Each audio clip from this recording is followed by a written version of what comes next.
Hi folks, back to basics here with Lydia.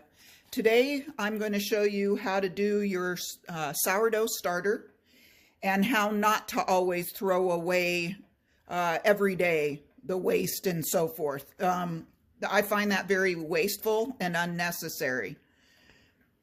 Today I have a scale. I like to use the European method, the grams and so forth. I find it's way better. I start it with the 0, and then once you put the glass on there, I like glass jars to start with this, you need to put the tare on so that you get back to 0.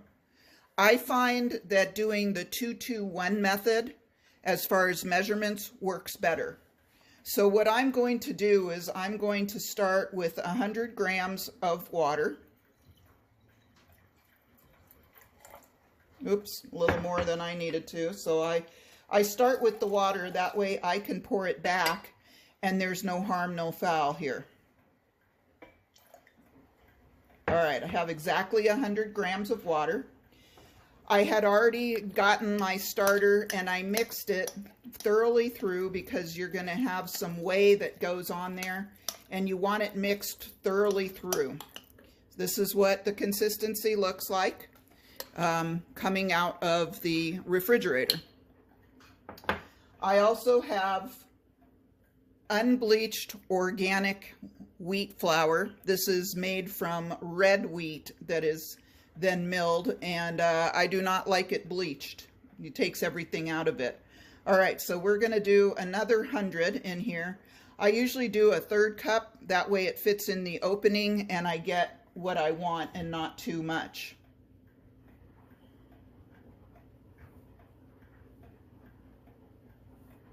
And then towards the end, I'm a little careful because I don't want too much in there. It's all right if you go a couple grams over, it's not going to hurt anything. But I like to get as close as possible.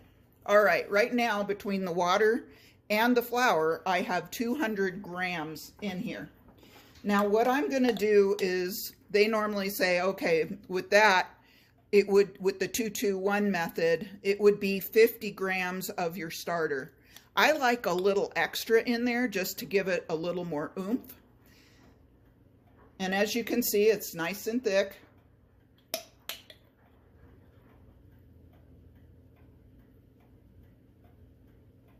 Again, I'm being careful. I usually go to about 265-ish. All right. This has a little more than I want, so I'm just going to pull that back out. And since you put it in one spot, it's easy to pull it out without getting out your flour or your water or what have you. That's about good. All right, so now this is the consistency, as you can see. And what I'm going to do now is I am going to go ahead and I'm going to mix it thoroughly.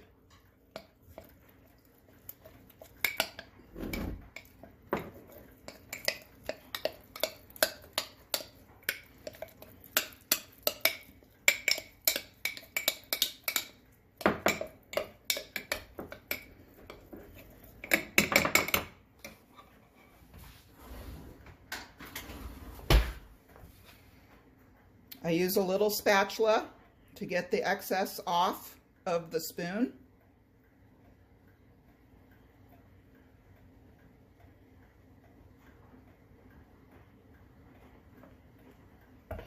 And then I also use that to push it down on the sides.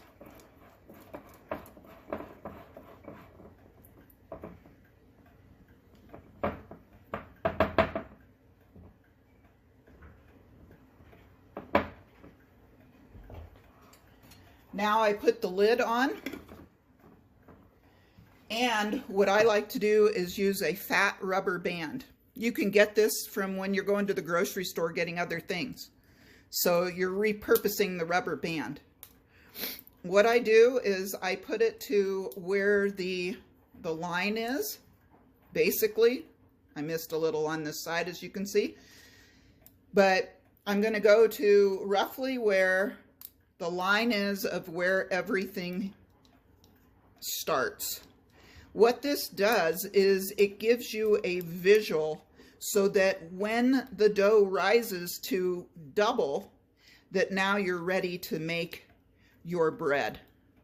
And what I like to do is I stick this in my oven with only the light on, and I leave it in the oven until it is double or even further up, even possibly all the way up to this glass rim here.